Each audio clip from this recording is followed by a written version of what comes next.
সফলতা তৈরি হয় অভিজ্ঞতা থেকে, আর অভিজ্ঞতা আসে ব্যর্থ থেকে।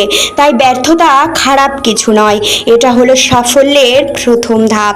সকালবেলা উঠে বাইরের সদরটা খুলে দিয়ে উঠোন বাড়িটা একটু ঝাড়পোছ করে নিজে একটু ফ্রেশ হয়ে নিয়েছি, পুরোদমে স্নান করেছি। ঘরে এসে বিছানাটা একটু তুলে নিয়ে পরিপাটি করে রেখে ছেলের আবদার মাছকে একটু চাউমিন খাবো।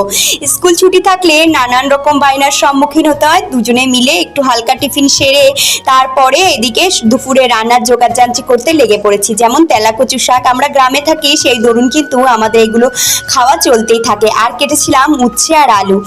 আর এদিকে আমি ভাতটাও বসিয়ে দিয়েছি, আমার ভাতটা রেডি হয়ে গেছে। আজকে সেভাবে মাছ রাখা হয়নি, গতদিনের যে মাছটা ছিল সেটাই নুন হলুদ মাখিয়ে ওটা একটু ভেজে নিলাম, সেটা হলো সিলভার কাপ মাছ। আর এদিকে জাস্ট কাঁচা লঙ্কা, রসুন সম্বার আর জিরে সম্বার দিয়েই তরকারিটা করেছি।